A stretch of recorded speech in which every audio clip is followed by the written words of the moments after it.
ऐसा लग रहा है कि भारत का ऑपरेशन सिंदूर जो होल्ड पर है उसे दोबारा स्टार्ट करने का वक्त जल्दी ही आने वाला है। और अभी कल ही भारत के chief of defence staff general Anil Chauhan ने कहा है कि ऑपरेशन सिंदूर का पार्ट 2 पहले से कई गुना ज्यादा ताकतवर होगा। तो पाकिस्तान तो खुद अपनी कब्र खोद रहा है भाई। सुनिए सीडीएस ने क्या कहा था। There would be a number of lessons for the Army, Navy and Air Force, even space and cyber, in how we conducted operations, whether there is more coordination required, more coordination within that particular domain or inter-domain coordination.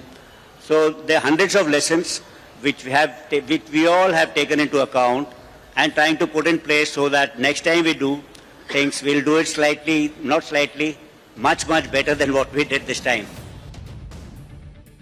Pakistan को हाफिज सईद और मसूद अजहर जैसे आतंकवादी और उनके आतंकी संगठन बड़े अच्छे लगते हैं क्योंकि इनके जरिए वो भारत में आतंकी हमले करवाता है। लेकिन इसी पाकिस्तान को बलूचिस्तान लिबरेशन आर्मी से डर लगता है क्योंकि बीएलए बलूचिस्तान में पाकिस्तानी फौज के अत्याचारों का विरोध करती है। इसलिए पाकिस्तान ने चीन की मदद से संयुक्त राष्ट्र सुरक्षा परिषद यूएनएससी में बीएलए को आतंकी संगठन घोषित करने के लिए प्रस्ताव पेश किया। लेकिन ऐसा करके पाकिस्तान खुद एक्सपोज हो गया। अमेरिका, ब्रिटेन और फ्रांस ने इस प्रस्ताव को खारिज कर दिया। यूएनएससी में कहा गया कि बीएलए को आतंकी संगठन घोषित करने के लिए कोई ठोस वजह नहीं है। फ्रांस और ब्रिटेन ने कहा कि बीएलए के अलकायदा और आईएसआईएस के साथ संबंध के कोई सबूत नहीं है। यानी यूएनएससी में बीएलए को आतंकी संगठन घोषित करने के लिए पाकिस्तान ने जो तिकड़में लगाई थी वो सारी फेल हो गई। खास यह बात यह है कि जिस अमेरिका ने पाकिस्तान के कहने पर बीएलए को 1 महीना पहले आतंकी संगठन घोषित किया था, उसी अमेरिका ने पाकिस्तान को यूएनएससी में धोखा दे दिया। तो जैसा देश है वैसे उसके दोस्त हैं।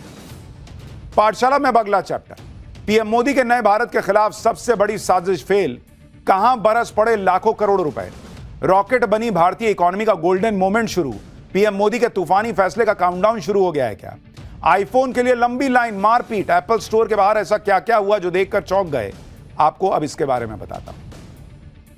पिछले कुछ समय से भारत की इकोनॉमी के पीछे कई लोग पड़े। इनका मकसद भारत की इकोनॉमी को टारगेट करना रहा और हमने आपको पाठशाला में फैक्ट्स के साथ, सबूतों के साथ यह समझाया था कि इन लोगों को लगता है कि नरेंद्र मोदी को कुर्सी से नीचे उतारना है, तो जिस इकोनॉमी को इन्होंने रॉकेट बना रखा है जो दुनिया में कोई नहीं कर पा रहा, उस इकोनॉमी को धक्का मारो।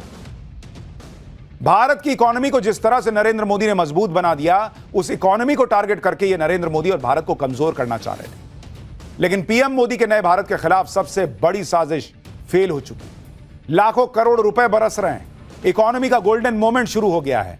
भारत की इकोनॉमी को जो लोग डेड बता रहे थे वो लोग अब सच्चाई का सामना कर रहे हैं और भारत की ताकत को देख रहे हैं। ट्रंप का टैरिफ बम हो या राहुल गांधी का डेड इकोनॉमी वाला नैरेटिव, सबको आज तगड़ा जवाब मिल गया। भारत की जिस इकोनॉमी को डेड इकोनॉमी बताया जा रहा था वो न सिर्फ बम हो रही है बल्कि निवेशकों को एक ही दिन में हजारों करोड़ का मुनाफा हो गया। जो ट्रंप भारत को धमका रहे थे, टैरिफ का डर दिखा रहे थे, आज की डेट में उनके तेवर एकदम ठंडे पड़ गए। अमेरिका भारत पर लगाया टैरिफ बम या टैरिफ कम करने की बातें कर रहा है। और इस सब के बीच पीएम मोदी के भारत के खिलाफ बहुत बड़ी साजिश जो फेल हुई, उसने भारत को एक और बूस्ट दिया है। एक बहुत बड़ी खबर आई कि अमेरिकी कंपनी हिंडनबर्ग के आरोपों पर मार्केट रेगुलेटर सेबी ने अडानी ग्रुप को क्लीन चिट दे दी। यह वही हिंडनबर्ग है जिसकी रिपोर्ट दिखाकर राहुल गांधी और कांग्रेस संसद ठप कर देती थी। नरेंद्र मोदी और गौतम अडानी पर हमले होते थे। यह वही हिंडनबर्ग है जिसने भारत की मार्केट और उसके उद्योगपति को टारगेट कर भारत की इकोनॉमी को बर्बाद करने के लिए पूरा जोर लगाया, जिससे नरेंद्र मोदी भी कमजोर पड़ जाए। लेकिन अब जबकि हिंडनबर्ग पर भी ताला लग गया है और इसकी रिपोर्ट भी डस्टबिन में जा चुकी है, तो विपक्ष के मुंह में दही जम गया। हिंडनबर्ग के केवल आरोप के आधार पर गौतम अडानी पर एक्शन की मांग के लिए आसमान सिर पर उठाने वाले राहुल गांधी एकदम शांत हैं। लेकिन अडानी ग्रुप के शेयर रॉकेट बन गए बॉस। रॉकेट बनी भारतीय इकोनॉमी का गोल्डन मोमेंट शुरू हो चुका है और पीएम मोदी के तूफानी फैसले का काउंटडाउन कैसे शुरू हुआ है, आईफोन के लिए लंबी लाइन में क्या हुआ है, सब दिखाऊंगा। सबसे पहले बात, कभी एटम बम, कभी हाइड्रोजन बम से धमाका करने के दावे करने वाले राहुल गांधी के हिंडनबर्ग बम की, जिसमें धमाका करके पीएम मोदी और गौतम अडानी को घेरने की कोशिश में राहुल गांधी और उनके साथी पिछले 2 साल से जुटे हुए थे। लेकिन पहले कल आई सेबी की रिपोर्ट ने राहुल गांधी के इस बम का फ्यूज उड़ाया और आज शेयर बाजार खुलते ही हिंडनबर्ग का बम पूरी तरह से ठस्सी साबित हो गया। शेयर बाजार खुलते ही अडानी ग्रुप की कंपनियों के शेयर रॉकेट बन गए। निवेशक अडानी ग्रुप के शेयर्स पर टूट पड़े, खरीदने के लिए मारामारी मच गई। दिन भर के कारोबार में अडानी ग्रुप की कंपनियों को एक झटके में 46,000 करोड़ से ज्यादा का फायदा हो गया। अडानी ग्रुप की कंपनियों का मार्केट कैप बढ़कर 13,80,000 करोड़ के पार पहुंच गया। सबसे ज्यादा तेजी अडानी पावर के शेयर में दिखी, जिनमें 13% से ज्यादा का उछाल रिकॉर्ड हुआ। इसी तरह अडानी टोटल गैस लिमिटेड के शेयर में 7.5% से ज्यादा की बढ़ोतरी हुई। अडानी इंटरप्राइजेज और अडानी ग्रीन के शेयर में भी 5% से ज्यादा का उछाल आया। Global brokerage firm Morgan Stanley ने अडानी पावर के शेयर में आने वाले दिनों में 30% तक उछाल आने का अनुमान जताया है। यानी जो लोग सोच रहे थे कि भारत की इकोनॉमी को टारगेट करना है तो भारत के बड़े बड़े उद्योगपतियों को टारगेट करो, उस इकोनॉमी को हिला दो, आज उनकी जमीन, उन पॉलिटिशियंस, उन हिंडनबर्ग, उस इकोसिस्टम की जमीन हिल गई है। शेयर मार्केट जो है वो बम बम हो रखा है। लेकिन मेरा सवाल राहुल गांधी से है, जिन्होंने हिंडनबर्ग रिपोर्ट के नाम पर इतना माहौल बनाया, उस वक्त शेयर मार्केट गिरा, लोगों के लाखों रुपए डूबे, करोड़ों रुपए डूबे। वो पैसा लौटा सकते हैं क्या आप? नहीं लौटा सकते। हमने पाठशाला में आपको बताया था बॉस फैक्ट्स के साथ कि सब फर्जीवाड़ा चल रहा है ये हिंडनबर्ग के नाम पर, और आज देखिए एक एक बात सही साबित हुई। आप ये भी देखें कि राहुल गांधी और उनकी टीम ने हिंडनबर्ग की रिपोर्ट पर जो बवाल किया था, उसकी कितनी भारी कीमत आम जनता को उठानी पड़ी थी। जनवरी 2023 में अमेरिका की रिसर्च फर्म हिंडनबर्ग ने अडानी ग्रुप पर बड़े पैमानों पर शेयरों की हेराफेरी, शेयर प्राइस मैनिपुलेशन और इनसाइडर ट्रेडिंग जैसे गंभीर आरोप लगाए। हिंडनबर्ग की रिपोर्ट पर मचे बवाल की वजह से अडानी ग्रुप के 10 शेयरों में लाखों निवेशकों के करीब 7 लाख करोड़ रुपए डूब गए थे। और अब जबकि मार्केट रेगुलेटर सेबी ने हिंडनबर्ग की रिपोर्ट में अडानी ग्रुप पर लगाए गए सभी आरोपों को खारिज कर दिया है, तो सवाल उठ रहे हैं कि क्या इस रिपोर्ट को लेकर बवाल करने वाले नेता और उनका इकोसिस्टम आम आदमी के उस पैसे की भरपाई करेगा जो पैसा डूब गया?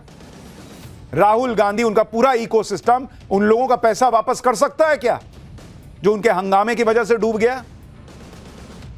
सिर्फ आम निवेशकों ने ही नहीं, बल्कि गौतम अडानी ने भी हिंडनबर्ग की रिपोर्ट की वजह से बहुत कुछ झेला, काफी नुकसान उठाया। करीब 33 महीनों तक गौतम अडानी पर खूब हमले हुए, लेकिन गौतम अडानी ने हार नहीं मानी, धीरे धीरे रिकवर किया। आज हालत यह है कि गौतम अडानी तो डटे हुए हैं। हिंडनबर्ग और उसके झूठे आरोपों पर हल्ला मचाने वालों की बोलती बंद हो गई। हिंडनबर्ग के आरोपों पर सेबी से क्लीन चिट मिलने के बाद गौतम अडानी ने भी लिखा कि विस्तृत जांच के बाद सेबी ने भी उस बात की पुष्टि कर दी जो वो हमेशा से कहते आ रहे थे कि हिंडनबर्ग के दावे आधारहीन हैं। पारदर्शिता और ईमानदारी हमेशा से अडानी समूह की पहचान रहे हैं। आगे गौतम अडानी ने लिखा कि वो उन निवेशकों का दर्द महसूस करते हैं जिन्होंने इस धोखाधड़ी और गलत इरादे से पेश रिपोर्ट के कारण पैसा गंवाया। जो लोग झूठी बात फैलाते हैं उन्हें देश से माफी मांगनी चाहिए। आप यह भी देखिए कि सेबी से अडानी ग्रुप को क्लीन चिट मिल चुकी है। सुप्रीम कोर्ट की तरफ से नियुक्त एक्सपर्ट पैनल मान चुका है कि हिंडनबर्ग के आरोपों में दम नहीं है। लेकिन कांग्रेस का हाल देखिए, हाथ से बड़ा मुद्दा निकलता देख उसने हिंडनबर्ग की रिपोर्ट पर सेबी की क्लीन चिट को आधा सच बता दिया। सुनिए अभी भी कांग्रेस के नेता क्या कह रहे हैं। एक नैरेटिव फैलाया जा रहा है कि गौतम अडानी को क्लीन चिट मिल गई, मानो वो सारे आरोपों से बरी हो गए, बिल्कुल पाक साफ हो गए। ऐसा नहीं है, यह अर्धसत्य है, यह झूठ है। अडानी जी को 2 मामलों में राहत मिली है, 22 मामलों में अभी भी कोई राहत नहीं मिली है, अभी भी लंबित है वो संगीन जुर्म के मामले। कुछ नहीं हो सकता इन लोगों का। अडानी ग्रुप के शेयर तो हिंडनबर्ग से लगे झटके को पीछे छोड़ चुके हैं। अब यह भी देखिए कि पीएम मोदी ने देश के अब तक के सबसे बड़े रिफॉर्म की मदद से कैसे इकोनॉमी को डबल डोज की पावर मिलने का रास्ता साफ कर दिया। 22 सितंबर से जीएसटी रिफॉर्म लागू होने वाले हैं। वित्त मंत्री निर्मला सीतारमण के मुताबिक जीएसटी रिफॉर्म से देश की इकोनॉमी में करीब 2 लाख करोड़ रुपए एक्स्ट्रा आएंगे, क्योंकि जीएसटी दर कम होने की वजह से देश के लोगों के पास ज्यादा पैसा बचेगा जिसे वो खर्च कर पाएंगे। वित्त मंत्री ने बताया कि जीएसटी के 12% वाले स्लैब में जो 99% सामान थे अब वो सीधे 5% के स्लैब में आ गए, जबकि 28% के स्लैब में आने वाला 90% सामान अब 18% वाले स्लैब में आ गया है, क्योंकि 12 और 28% वाले स्लैब खत्म किए जा चुके हैं। एक तरफ नरेंद्र मोदी के खिलाफ एक्टिव इकोसिस्टम एक एक करके निपट रहा है और पीएम मोदी भारत को न्यू वर्ल्ड ऑर्डर का लीडर बनाने के लिए नए इतिहास रच रहे हैं। ग्लोबल क्रूज टूरिज्म के मैप पर भारत की जगह मजबूत करने के लिए मुंबई में देश का सबसे बड़ा world class international cruise terminal बनकर तैयार है। आप तस्वीर देखिए बॉस, क्या जबरदस्त टर्मिनल बना है, क्रूज टर्मिनल मुंबई में। एक बार उसकी टर्मिनल, हाँ ये तस्वीर देखिए, इंटरनेशनल क्रूज टर्मिनल बना है। एक एक तस्वीर देखिए बॉस, ये एआई से नहीं बना है, ऐसा ही बना है। जिसका कल पीएम मोदी उद्घाटन करने वाले हैं। इस क्रूज टर्मिनल का निर्माण क्रूज भारत मिशन के तहत किया गया है, जिसमें दुनिया भर के बड़े बड़े क्रूज पहुंचेंगे। इस वर्ल्ड क्लास क्रूज सेंटर की खासियत भी आपको बताता हूं। Mumbai international cruise terminal 4,15,000 square feet से ज्यादा इलाके में तैयार किया गया है। मॉडर्न सुविधाओं से लैस क्रूज टर्मिनल हर रोज 10,000 और हर साल 10 लाख यात्रियों को हैंडल कर सकता है। इस क्रूज टर्मिनल में एक बार में 5 क्रूज शिप आ सकते हैं। क्रूज टर्मिनल में यात्रियों की सुविधा के लिए 72 चेक इन और इमिग्रेशन काउंटर बनाए गए हैं। इसकी पार्किंग में 300 से ज्यादा गाड़ियां खड़ी करने की क्षमता है। इस वर्ल्ड क्लास क्रूज टर्मिनल को तैयार करने में 556 करोड़ रुपए की लागत आई। अब जब भारत की बात कर रहे हैं और भारत किस तरह से इकोनॉमी के मामले में एकदम बम्पर परफॉर्मेंस दे रहा है, ऐसे में जरूरी है यह बात करना कि भारत के लोग क्या कर रहे हैं। भारत में एप्पल स्टोर के बाहर से चौंकाने वाली तस्वीरें देखनी चाहिए। आज भारत में भी एप्पल का आईफोन 17 सीरीज बिक्री के लिए मार्केट में आ गया। आईफोन 17 खरीदने के लिए रात से ही एप्पल स्टोर्स के बाहर लंबी लंबी लाइन लग गई बॉस। ये देखिए, मारा पीटी हो गई, पहले मैं। भीड़ इतनी ज्यादा हो गई कि आईफोन के खरीदारों को काबू करना मुश्किल हो गया भाई। राहुल गांधी डेड इकोनॉमी बता रहे थे, यहां लोग देखिए लाइन में रात से खड़े हैं पैसा लेके कि लाओ ना पहले मेरे को दो। मुंबई में तो एप्पल स्टोर के बाहर आईफोन खरीदने के लिए जुटे लोगों के बीच हाथापाई हो गई। तस्वीरें सोशल मीडिया पर वायरल हैं, बवाल हो गया, कमेंट्स की बाढ़ आ गई। एक यूजर ने लिखा कि मुंबई में आईफोन 17 के लिए ऐसी धक्का मुक्की हुई जैसे फोन नहीं मोक्ष बट रहा हो।